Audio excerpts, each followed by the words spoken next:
أهلا وسهلا فيكن على قناة عرب ميكس. السعال من أكتر العوارض المزعجة لكتير أمراض سواء كان جاف ولا لا. اليوم حبينا نشارك معكم وصفات طبيعية تعتبر من أفضل المضادات للسعال. خليكن معنا وراح تكتشفوا كتير وصفات سهلة ومفيدة. قبل ما نبدأ الفيديو حبينا نذكركم اللي ما اشترك بالقناة ياريت يشترك ويفعل جرس الإشعارات ليوصلكم جديدنا أول بأول. وما تنسوا إذا عجبكم الفيديو تحطوا لايك وتعملوا شير.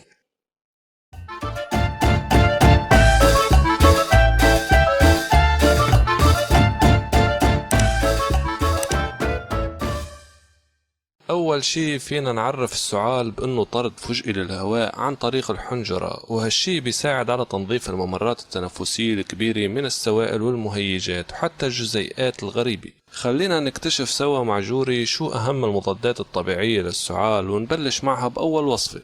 أول وصفة يا ورد هي مشروب الزعتر الدافي. بتاخد ملعقة صغيرة زعتر على كاسة مي مغلية وتخليهم يرتاحوا 5 دقايق، بعدين بتشربوا دافي. طبعا اللي ما فيه يشرب بدون تحلية فيه يضيف ملعقة صغيرة عسل نحل، ويفضل استهلاك هالمشروب المساء مشان يهدي السعال. وشو الفائدة من الزعتر يا جوري؟ الزعتر بيحتوي على مركبات بتقلل من الالتهاب وبتهدي الحلق، كمان بيعتبر من بين أهم الأعشاب اللي بتعالج التهابات الشعب الهوائية والمشاكل التنفسية ككل. فهمت ليش هلق؟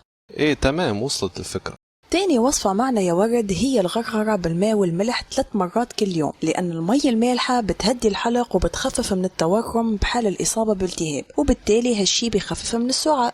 على فكرة يا جوري، شغلة الغرغرة بالماء والملح مفيدة حتى للجيوب الأنفية ولا حتى للي بيحس باحتقان بمنطقة الحلق والحنجرة. صح الكلام.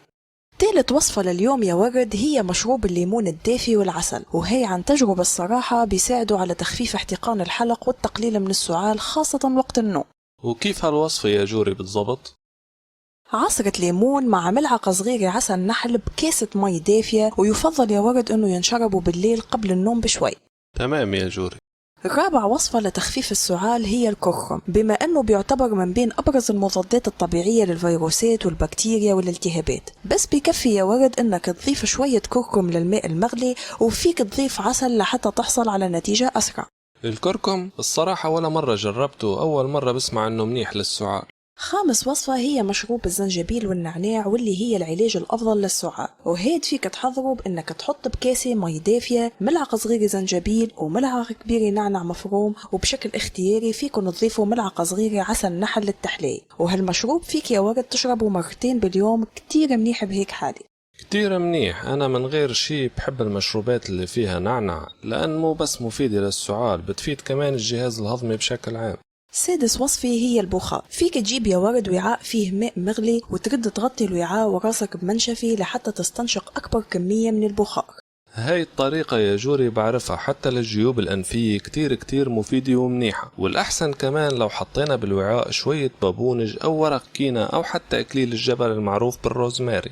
سابع وصفة وأنا مجربتها شخصيا، وهي ملعقة كبيرة طحينة مع ملعقة صغيرة عسل نحل مع ملعقة صغيرة زنجبيل وملعقة صغيرة زيت زيتون، ينخلطوا سوا ويتاخدوا المساء قبل النوم بشوي. ذكرتيني يا جوري بوصفة قديمة كمان، وهي ملعقة كبيرة حلاوة طحينية مع ملعقة صغيرة زيت زيتون وعليهم عصرة حامض، وبينخلطوا لحد ما يصيروا بقوام مناسب للأكل مثل القوام الكريمي.